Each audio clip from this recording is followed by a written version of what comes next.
১ থেকে ১০ এর মধ্যে হয়তো থাকবো এটা ভেবেছিলাম। সিওর ছিলাম না, কিন্তু তবু মানে খুবই অপ্রত্যাশিত এক কথা।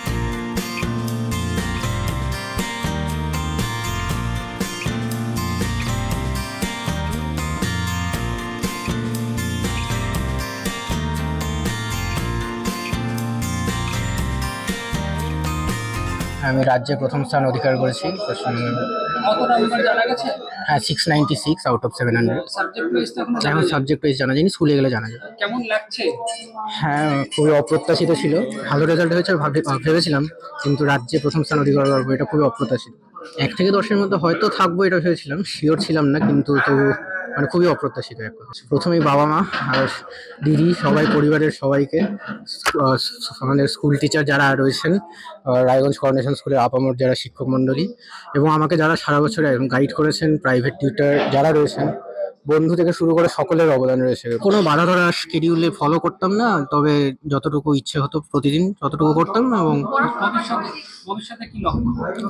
ভবিষ্যতে আপাতত মেডিকেলে যাওয়ার লক্ষ্য রয়েছে, তবে অন্য কোনো লাইনে যদি ইন্টারেস্ট ডেভেলপ করে তবে সেটা পার্সিউ করতে পারি। পড়াশোনা করতেই ভালো লাগে, এছাড়া কুইজিং যে আমার হচ্ছে বিশেষ একটা আকর্ষণ রয়েছে, সেটা পার্সিউ করেছি, মাধ্যমিকের বছরে করেছি। ভীষণ ভালো লাগছে। আর ও ছোটবেলা থেকে প্রতিটা ক্লাসেই ফার্স্ট হয়, ওই জন্য একটা আশায় ছিল যে র্যাঙ্ক করবে। তবে একদম যে প্রথমেই বলবে নাম সেটা বুঝতে পারিনি। তো প্রথমে নাম দেখাতে মানে আমরা 4জন বসে টিভির সামনে বসেছিলাম, আমার মেয়ে, ছেলে আর আমরা 2জন হাজবেন্ড ওয়াইফ।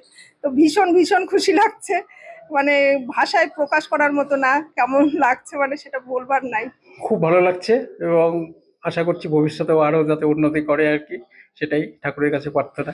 আশাবাদী ছিলাম র্যাঙ্ক করবে, তবে টিচাররাও বলছিল মোটামুটি মানে 1 থেকে 5-এ থাকবে, কিন্তু 1 রোল নম্বর মানে প্রথম হবে এটা ভাবতে পারিনি। যখন শুনলাম তখন আনন্দে আত্মহারা আর কি। ভীষণই ভালো লাগছে, এটা তো বলার অপেক্ষা রাখে না, মানে অবিশ্বাস্য রেজাল্ট। খুবই ভালো লাগছে, এতটা একদমই আশা করিনি। রাজ্যে প্রথম হওয়া এটা একদম অবিশ্বাস্য। ডাউনলোড করুন এই সময় অ্যাপ iOS ও অ্যান্ড্রয়েডের জন্য।